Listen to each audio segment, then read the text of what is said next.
nervous. Hello, everybody, and welcome along to the stream. Today, I'm going to be being joined by the wonderful Nikita from Lazy Bear Games, and hopefully you. Hi. Hello, Nikita. How are you? Hi, Graham. I'm good. So, ladies and gentlemen, you're going to be watching me play through some very early bits of Graveyard Keeper. And we're going to be having a chat with Nikita about some of the different questions that we've had from the community. We asked for your questions, and you guys have asked a bundle of them. So we're gonna go through those, and we're gonna make sure that we answer them to the best of our ability. And hopefully, while we're doing so, we're also going to be giving away a bunch of keys. So, if you're currently watching on Steam, unfortunately, we're not going to be doing any keys there. However, you can jump on over into YouTube or Twitch, and we're going to be giving away keys in both. So keep your eye out.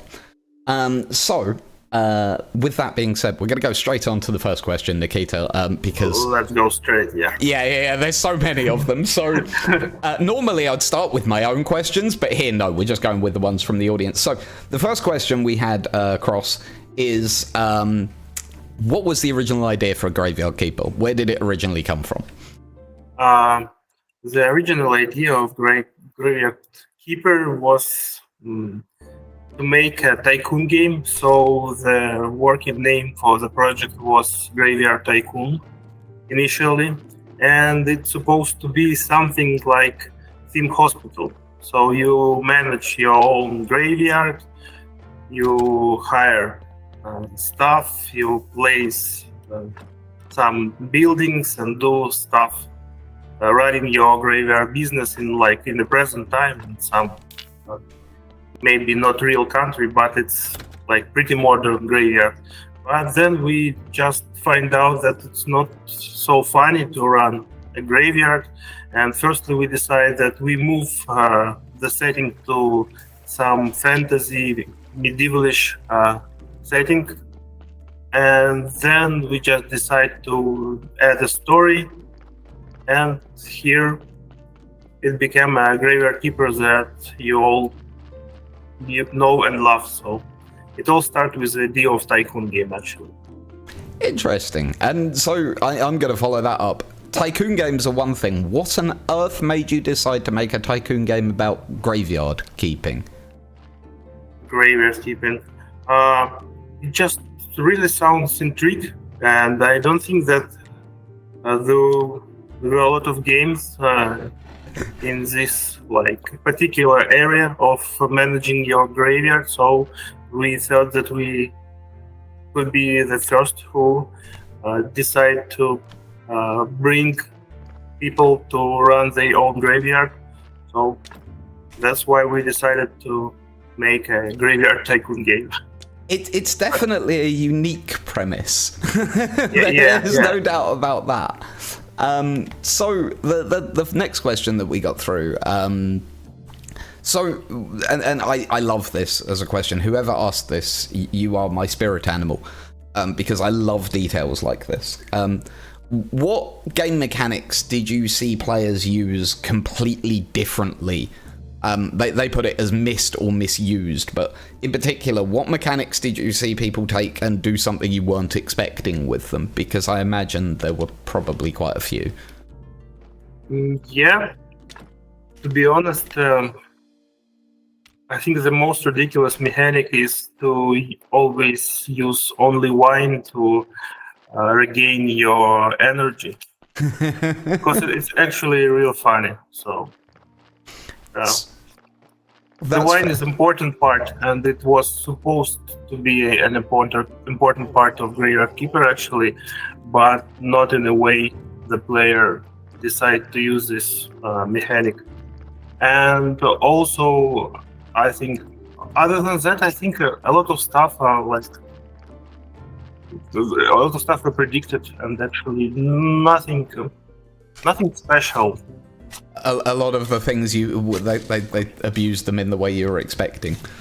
Yeah, but actually, I just a little bit amazed of their ability to play Graveyard Keeper for a really long time and do incredible stuff like uh, build the build the whole upgrade of the house, of reach the maximum level of Graveyard. Initially I thought that very few people will like spend so many times playing Graveyard Keeper, but it appeared that a lot of people really like to play Graveyard Keeper for a long time, more than 100 hours, and I saw a really amazing screenshot of their achievements in the game. This is one of the things that I've found out, because I'm fairly new here over at Tiny Build, and so I've been learning about the various games, and one of them is Graveyard Keeper, and one of the things that I have seen a lot is people saying how the game, it has a homely feel to them. I actually saw people saying about it in chat at the beginning of the stream. They were saying the music makes them feel like they're at home. And when you've managed to spend so long in a game that's the case, the people who have made it have done a damn good job. I think that's fair to say. Yeah, we put like our soul in this project, so yeah, I think the people feel it. Yeah, you can tell. One of the things that I immediately picked up on was just the art. Every single thing is so wonderfully detailed and so wonderfully textured and so wonderfully part of the world. Yeah, it's really, really wonderful. It's very evocative. Yeah. So next up, we're going on to a question that's a bit more about the future. So a lot of plot lines were left hanging in Graveyard Keeper, including the base game's whole ending, which I'm just going to say, typical Lazy Bear games setting up the sequel with their games. And funnily enough, that's the next part of the question. Will there be a sequel at some point to pick up on those stories and give them a resolution? Is that a plan? Is that something you're thinking about? Obviously, I don't think we're after an official announcement. No official announcement. Yeah. But yeah, we even went further with the storyline with each DLC that we published. So we prepared the sequel even more with all the DLCs that we have right now, and I'm really want to start making the sequel, but it's right now in the early pre-production phase, so it will take some time. It's all paper at this point and hasn't been confirmed, but they're thinking about it. So make lots of noise about Graveyard Keeper on social media. It's how you get these things done. So the next question, I have a sneaking suspicion might tie into that a little bit, but we'll see. So a question that we got a lot of was, will we ever see the town? Is that ever happening? I will not answer this question, but I am assuring the player that we never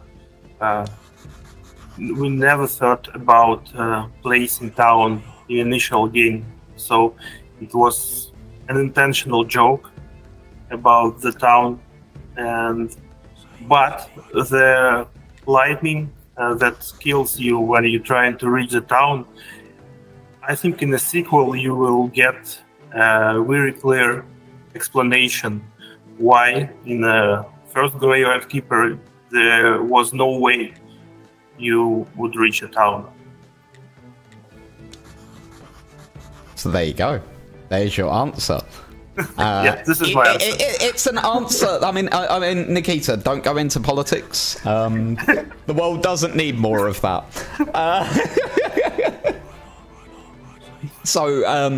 But there's your answer, ladies and gentlemen. So the next question, and I have to admit, this is... there are a lot of joys of my job, and one of the things is getting to talk to developers about things like this. And this next question is there anything you would have done differently with Graveyard Keeper?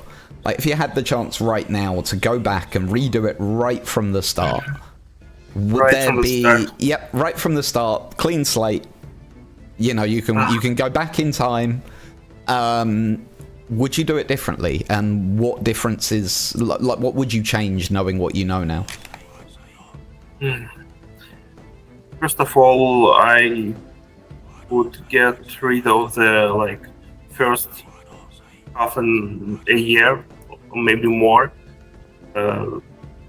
because at that period we were doing Graveyard Tycoon, like a tycoon game, and we totally throw out all that stuff that was made during this period.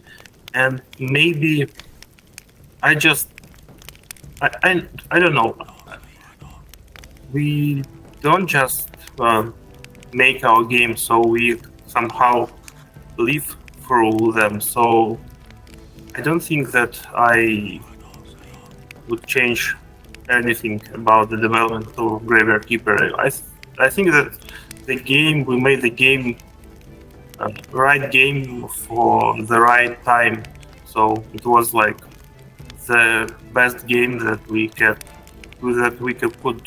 do at that time. So nothing, really nothing.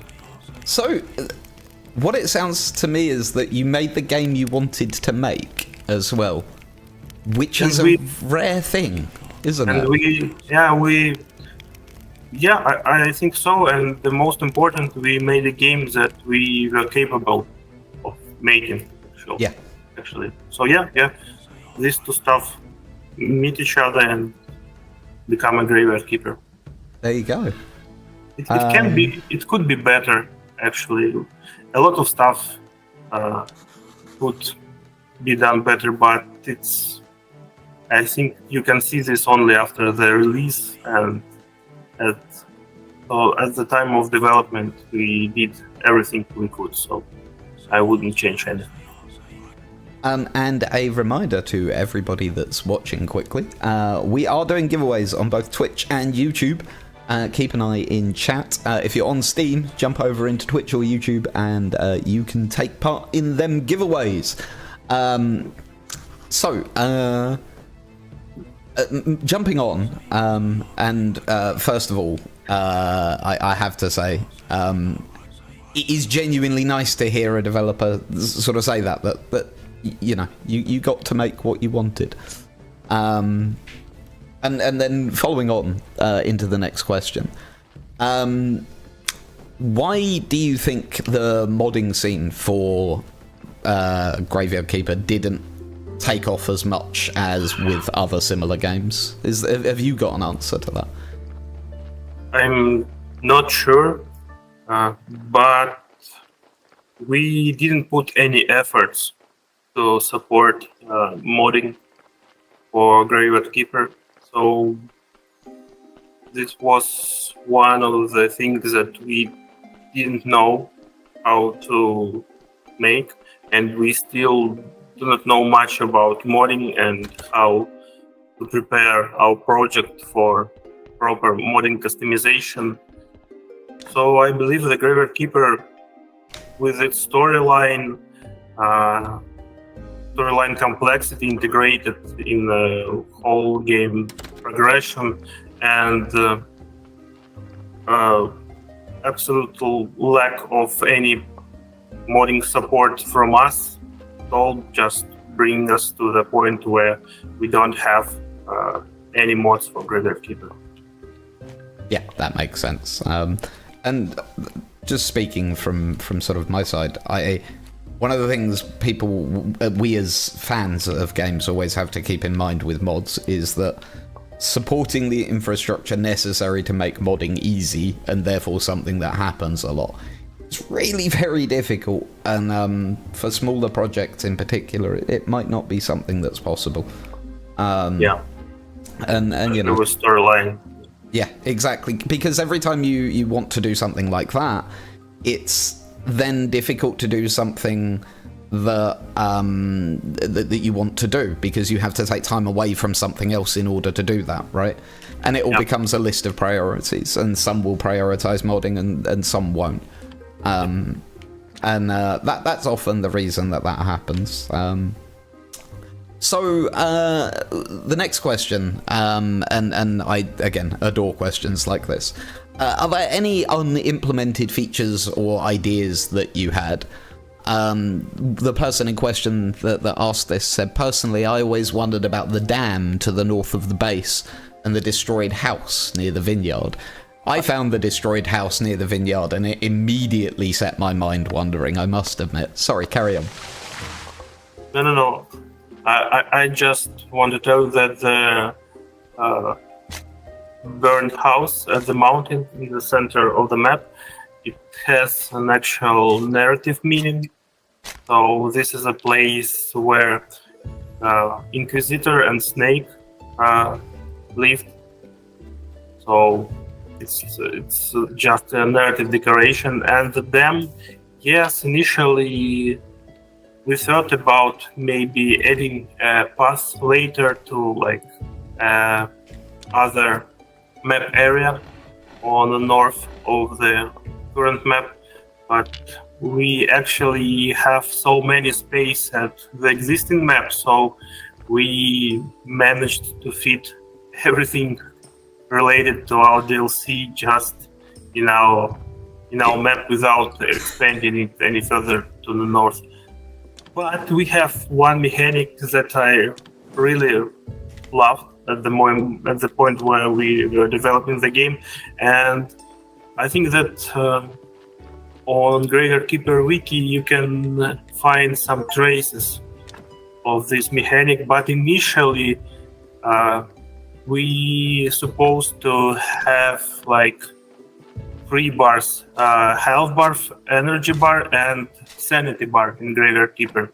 So while doing some creepy stuff like corpse autopsy, you supposed to lose this sanity, and when your sanity goes low, some strange things should happen to you, and to refill this sanity bar,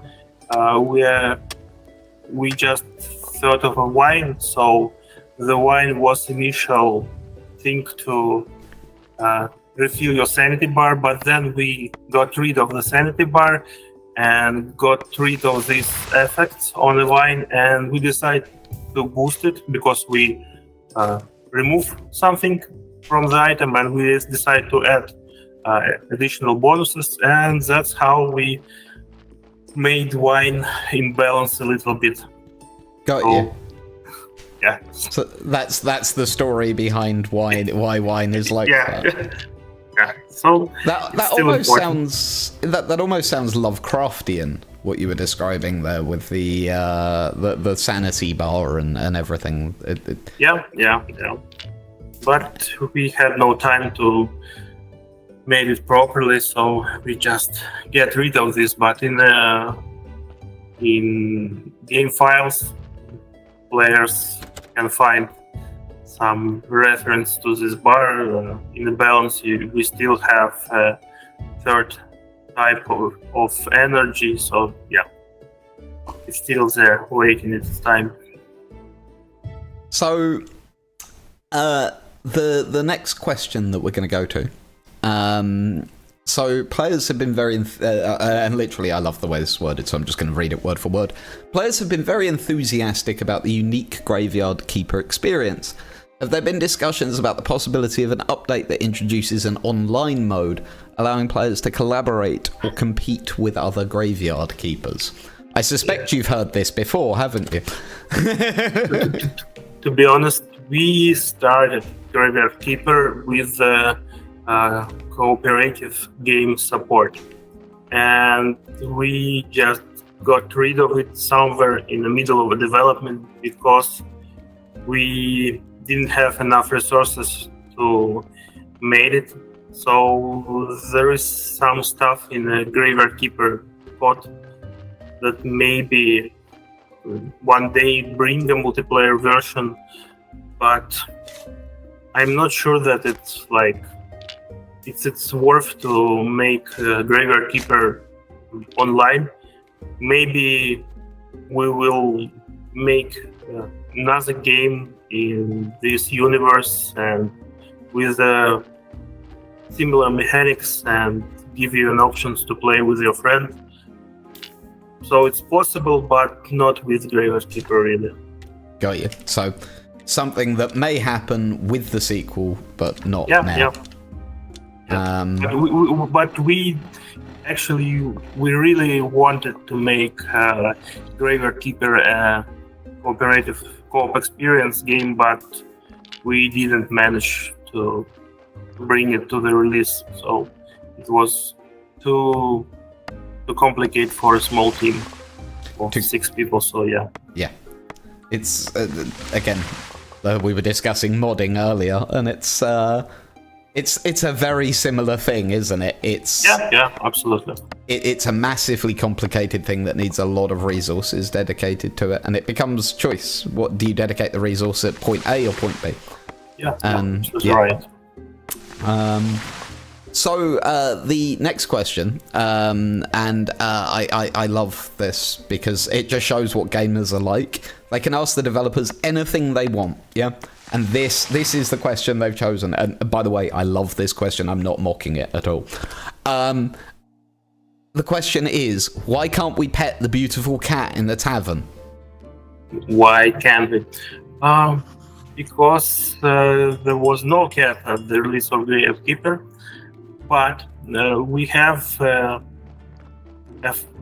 fan of Crazy Bears Game Studios and particular Graveyard Keeper, so he have an account on Twitter, and he posted and keep posting his daily motivating cat for 5 years, maybe 6 years. Every day we have a post on Twitter with the mentioning of his cat and the photo of his cat. So we just add his cat to the game to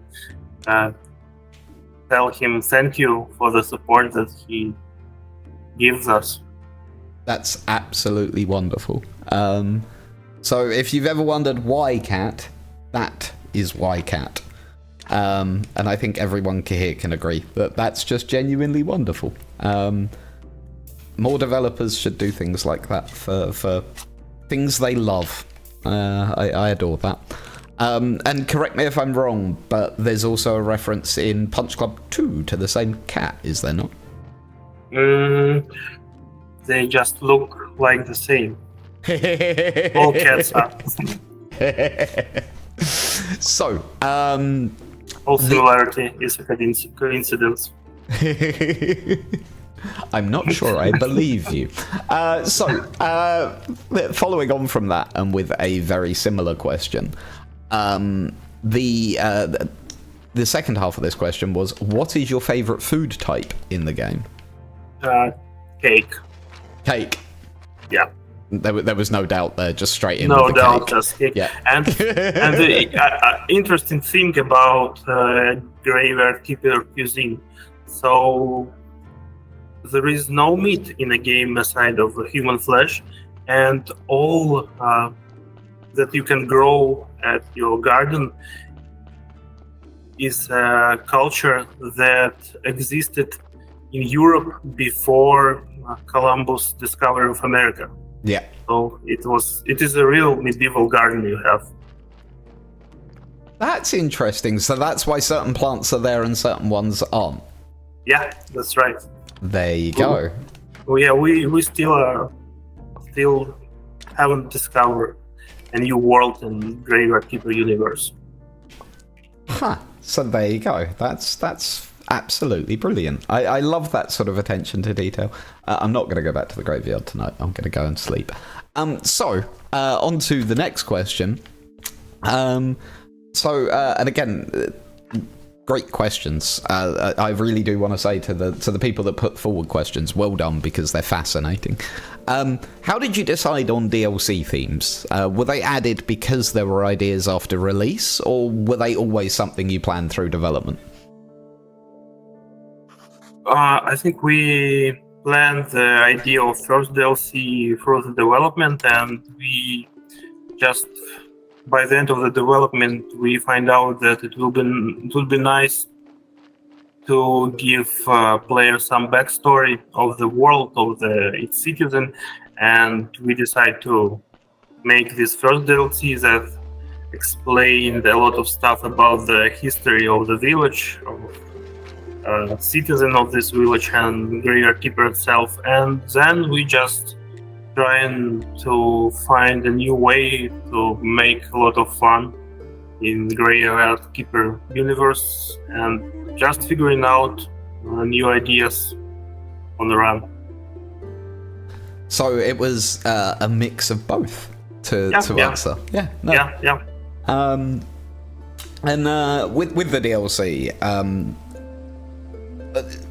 it's very, very. They're named very typically for Lazy Bear, aren't they? Because the references are strong with the DLCs. Yeah, just no like deep meaning in this naming. Just we were thinking about the name for the first DLC when it was already in the middle of development. So just I don't know, just for fun.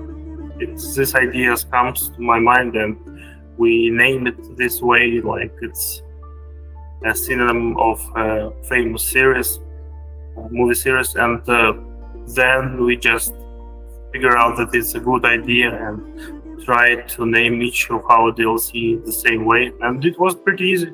So it took us maybe 10 minutes for each DLC to find a proper name. Interesting. And the thing I will add here, because it is my job after all, is to remind you all that right now there is a sale on Steam and Graveyard Keeper is 80% off, and the DLCs have sales on, so if you're missing any, now's a good time to grab them.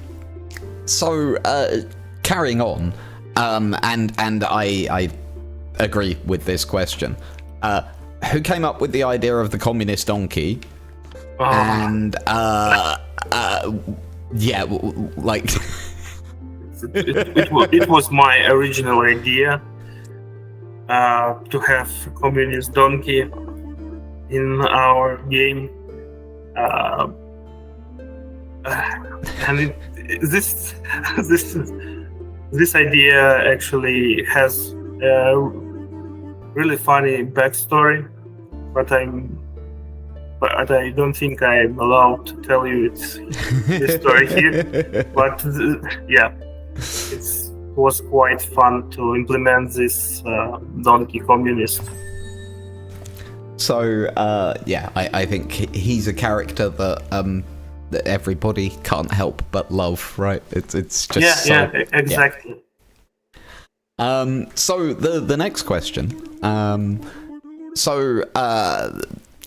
And funnily enough, this is coming back to something we've already discussed a little bit, but the question we've got here is, with DLC titles, did the pun come first, or did you have working titles for them while you were working on them until you found the right pun? I think we just got an idea of what we are going to do in this DLC, and then we, as I told you, we just spent 10 minutes to find the right pun. And we have actually so many cultural references to look at, and so it was really easy to find the proper pun. I'm absolutely shocked that you guys are good at coming up with puns and references. It must be such an alien concept to you. Yes. Yeah, we've been doing this for 10 years now, so I feel like an expert. Yeah, I yeah. You can check Punch Club too. So, well, yes. Funnily enough, when we were discussing Punch Club 2, you said you had movie nights during the production of that game, where you would watch some of the movies that got referenced. Did you have anything similar during Graveyard Keeper? How did you get people sort of feeling right for the universe? What was your work there? Yeah, we actually like this movie night is just a studio thing, so it goes through all our projects. We still trying to have something like this. Maybe it's right now a little bit more complicated, but yeah, we just trying to keep the same vocabulary for each member of our team, so we can understand each other and have like common sense of humor, sense of game design, and sense of beauty. Yeah. And whatever you did, you nailed it, because and this again is something that seems to be the case with most of your games. The world feels very constant, it feels very real, and it feels very just loved. You can see the care and attention that's gone into every single little detail. And I think that's one of the things that sort of sets you guys apart a little bit, if I'm honest with you. Yep. It's something that I certainly notice as a player of your games. Yeah, thank you.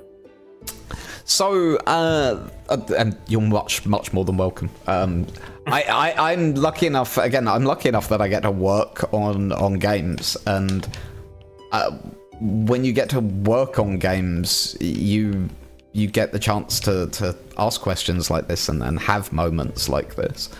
And there's not many people who do, and I do consider myself quite lucky. Yeah. So, going on with more questions, and again, these questions are wonderful. Any mechanics that, in hindsight, you know, if you could wave your hand and add a mechanic to Graveyard Keeper, what mechanic would it be? Oh, yeah, I have a mechanic that I would like to remove from Graveyard Keeper. Ah. Yes, I actually teleport. prefer that as an answer. Yeah, this is a teleporting stone. So Interesting. Stone, yeah, I think that it's somehow ruined the initial experience that we should have. Maybe it made the game better, but I am absolutely hate this. So there you go. And a question came in from chat here that I'll ask you.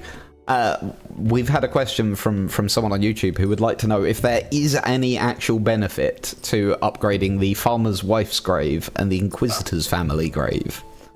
No, it's just part of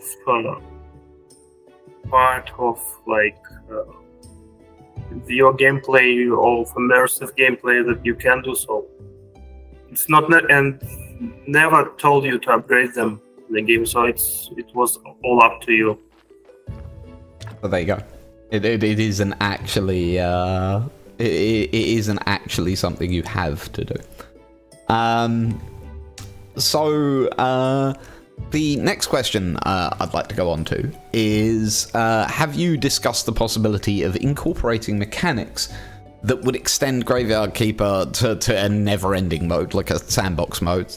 Things like procedural content generation, looping events, or that sort of thing that could hopefully keep people engaged for prolonged periods of time.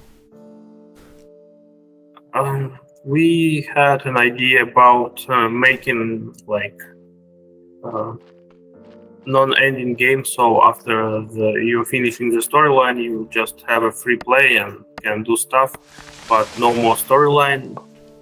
But still, we solve the DLCs that we published already and maybe going to publish.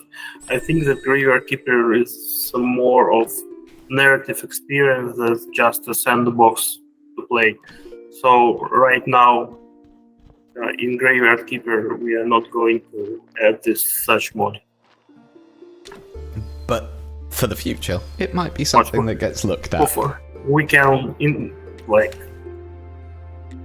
the future, everything is possible, and it will be our future self problem. So yeah. So the next question that we've got is and it's always interesting hearing developers' response to this question. Do you actually play Graveyard Keeper yourself, or because you created it, do you not get the worth from playing it?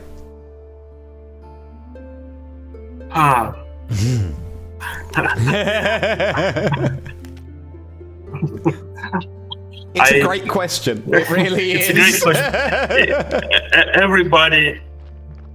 Every game developer can tell you that it's really painful to play your game because you always find the stuff that can be done better, and you can be satisfied with the game, and you just find minuses only.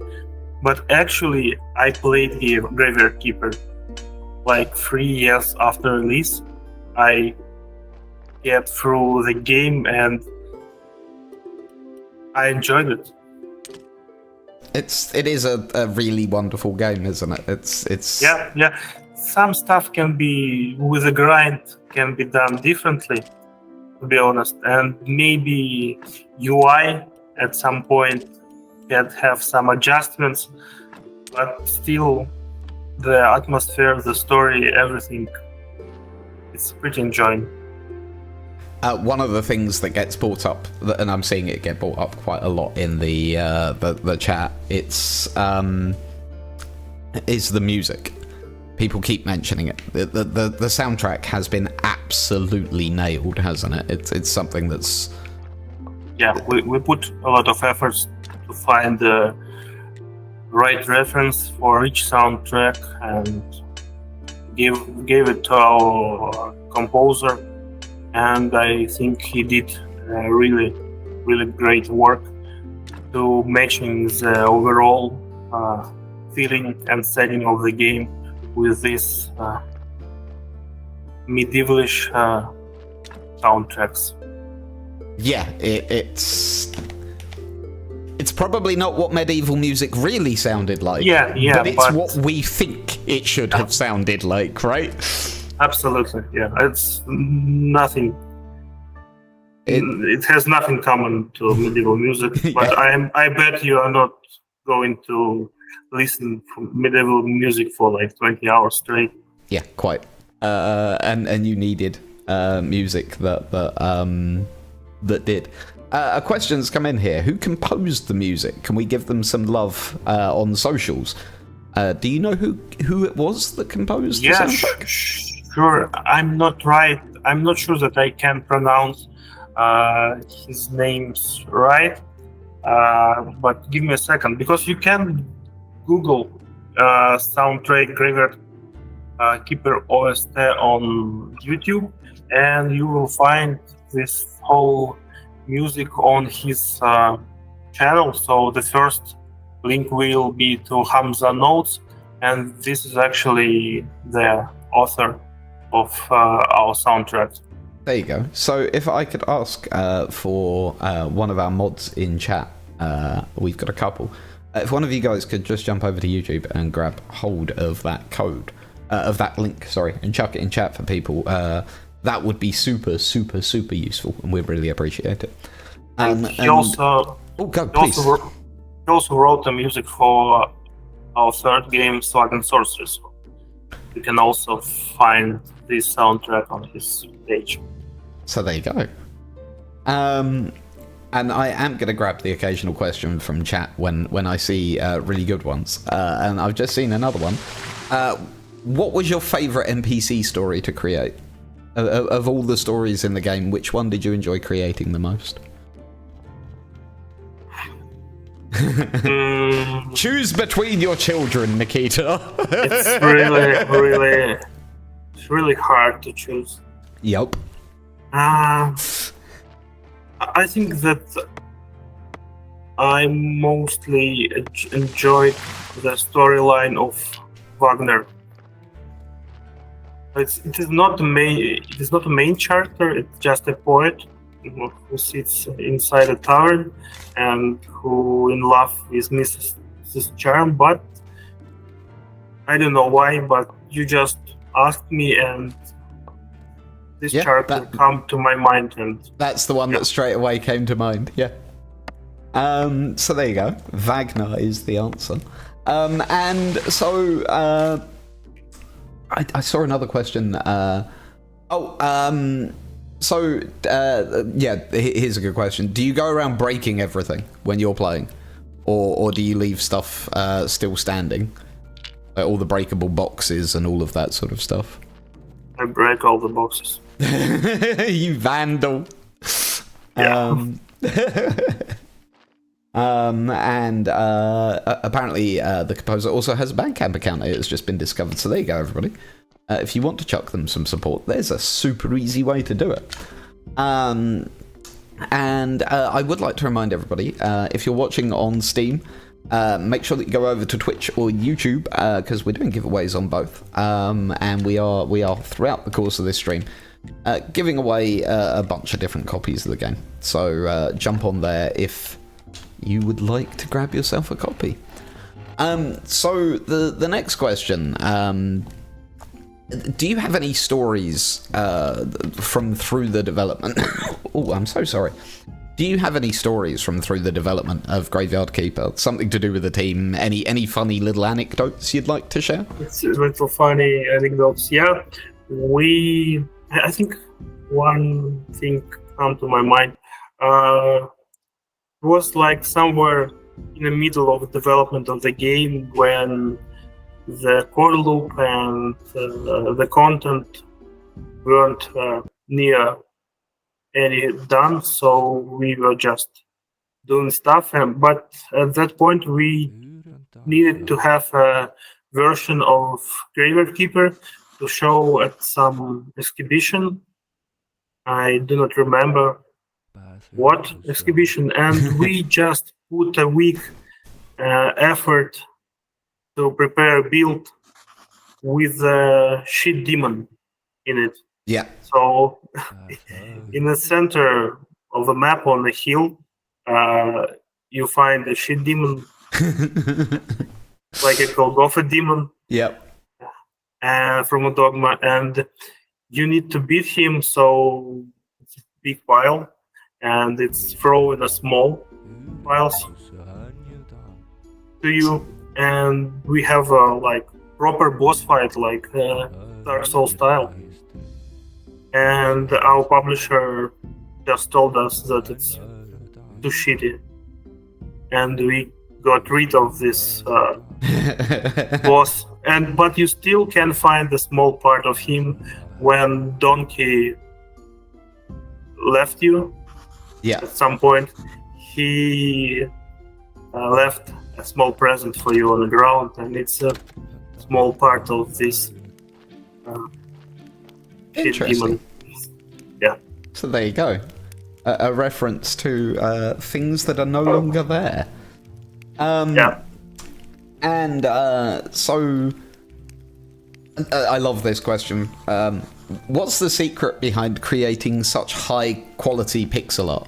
Like, why is your pixel art always so good? We just have best pixel artists that we can find, and we have a really tight approval process inside the studio. So when we draw something, a couple of people, me as a creative director and our lead artist, have to approve, and if not, leave feedback and concerns. So each piece of art in our games come through several iterations, and at last it became like our famous good pixel art. Yeah. There is definitely a distinctive look to a Lazy Bear game, isn't there? Yep. Yeah, you can tell so. You can say so, yeah. You must be very proud of that. At some point, yes, but it's become to feel like I don't know, like we are trapped in pixel art. So interesting. So you worry that if you did something that wasn't pixel art, you'd lose people along the way? I don't know. We need something really good because we have a really high standard with pixel art, and we need something really good to not disappoint our fan. So But still, I we are not will- going to rid of pixel art at all. So. I suspect you'd be just fine. The games speak for themselves, to be honest with you. And so, yeah, I suspect you'd be okay. And so, just a couple more questions before we let everybody go and we call this to an evening. The first one that I have is, and you alluded to this earlier, but how big was the team that created this game? I think the core team was of 6 people, and at some points we grow to 8. And with the composer, 9 people at all. Like we have other people who worked on DLCs, but the original Graveyard Keeper, it was a very small game made by a small team. Yeah. That's that makes this all the more astonishing. Because it's not a small game, is it? By any stretch of the imagination. It's not a small game. It's not a small game. So, I'm going to chuck this one in very quickly because someone's just asked it. Does raining have any effect on the garden? No. Nope. There you No go. effect. So there's your answer on that one. Maybe it has. I don't know. I don't remember. I just think that we had some ideas about, but I do not remember implement it or not. Oh, sorry. So, ladies and gentlemen, there are a couple more giveaways going on. You still have a couple of chances to jump into chat and grab yourself a code. So make sure you do that. I have one thing to it. I do not remember about the rain, but you sleep better at night. So your energy regeneration during sleep is slightly better at night. Interesting. That's a really neat little. I like that. Neat little way to min-max things a bit more.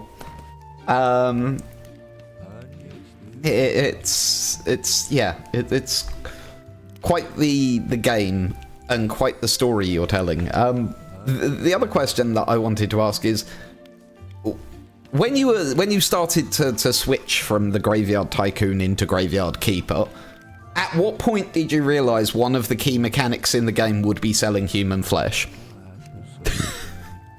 No, we just savages. So from the beginning, I just think it's the same level joke as talking about reaching a town for the first part of the game, and then never give you an option to reach this town. Got you. So just a nice little joke that then stretched out over and over and over and became bigger and bigger. yeah. So Out of control. So we would like to remind everyone one last time at this point that as well, if you've not got the game or you've not got the DLC, it's on sale on Steam right now. And it's a lot off, 80% up to. So do go and grab yourself a copy of it and make my bosses happy and not shout at me. Yes. I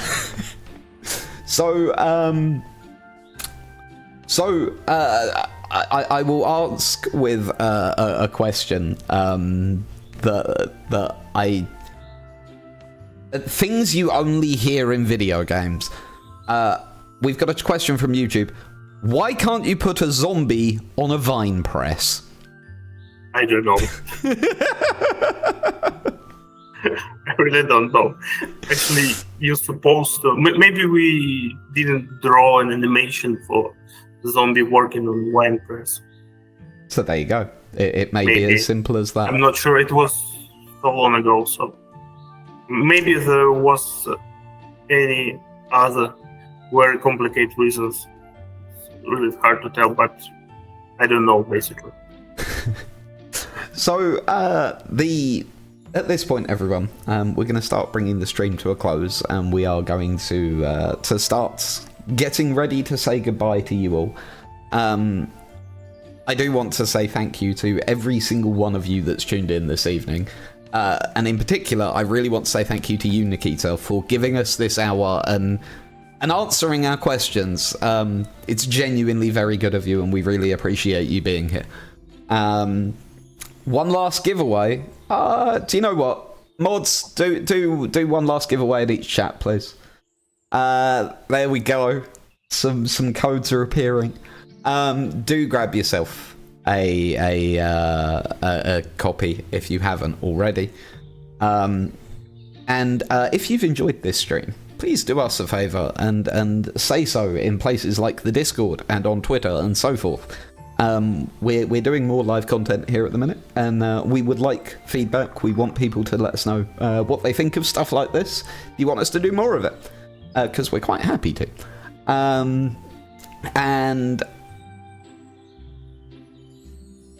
And there you go. Just to finish off, I've just had a little voice in my ear tell me that we're gonna set off a frenzy now, because some codes might appear in the near future where it is just going to be a copy-paste. A copy-paste thing. And as long as the streamer won't forget to switch streams, then yeah. So Chris Swan, I have no idea what you're on about. I don't know what you're talking about. I have never done anything like that. Never. Nope, not me.